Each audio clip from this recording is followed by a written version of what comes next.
and that's leading you back into film with, you know, the early cancellation of Firefly, and really this this rabid support of the people who love that show, and this is how your second directed movie happens, with Serenity, and was that was your entry? I mean, did you plan on going back into film, and then did the Firefly experience kind of force your hand, and then you were directing a movie again? Yeah, I mean, I had always intended to shoot a movie.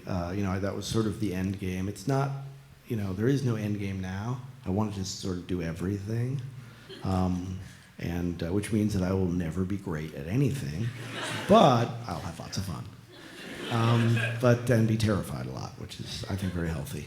But with that, you know, Firefly was for me unendurable, because I'd made a show, and it was hard to get it on the air, but it got on the air, and it went, and that's how and that happened. And then I did it again, and it got on the air, and people liked it, and went, and it's really great. And so I thought that's how it happened. I thought that's, you know, that's how it goes. And then I made a show that I knew. You know, Buffy and Angel both had to evolve into themselves a little bit. Firefly sprung fully armored from Zeus's head. It was exactly the show I wanted it to be the moment I started. And so to have it ripped, you know, untimely from the womb, was just not acceptable to me. I felt not only this incredible loss, but that I had lied to the actors, that I had let them down, that I had told them, if it's good and you're good, then everything will be fine. And I've always sort of taken what's given me and gone, okay, thank you, I'll do what I can with that. I've never bucked the system. When I worked under terrible directors, I never said, you're a terrible director, step aside, we've got to change things here, because that's not how it works. For me, it's like the army. Like, I entered it always saying, you know, he can be Henry Fonda because one day I'm going to be John Wayne. That's Fort Apache. He can't be like Once Upon a Time in the West, Henry Fonda. That's not okay. But, you know, it's like I'm going to take orders from him so that one day I can give orders. And so I was very strict about that.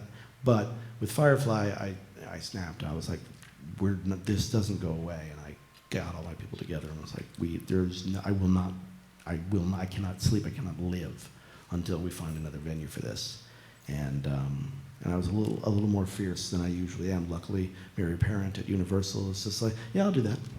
I was just like, oh, okay, so that's how that works. So, and I want to read a quote of yours that you had said about Serenity. You know, a lot of things didn't happen in this movie because I had 2 hours instead of 7 seasons. So, and you know, when you look at the you know, your work as a comic writer, you know, Buffy has continued in comics, Angel has continued in comics, and Firefly has a little, but it seems that the output has been less, and it's one could assume that you're leaving open the possibility that there's something that can still happen with this. I know you probably get this question 1,000 times, and I apologize, but just with, you know, and I understand that the budget of a Veronica Mars is much different than the budget of Serenity. But I prefaced it with an apology, so you can't get mad. I'm sorry, that's the rule. I don't write it, but that's the rule. But so. I can't interrupt you. I'm not going to do that. Maybe one day I will.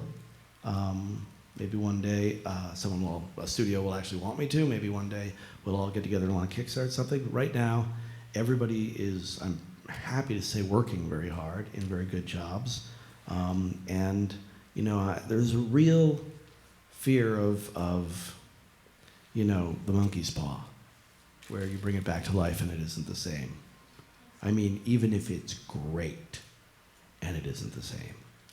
And so right now it's, you know, I'm dying to get ownership of those guys again, but I'm also doing yet another goddamn huge ensemble movie. Why I can't just make a movie about one guy ever. And so right now I can't even access that part of my brain. But I'm also the guy who said, well, I'll never have anything to do with Buffy again. So, I mean, you know, if all of the planets aligned, that would be great. But I'm not going to do what I did the first time and move heaven and earth to make it happen, because I just don't have that. And I think, you know, you can't force it.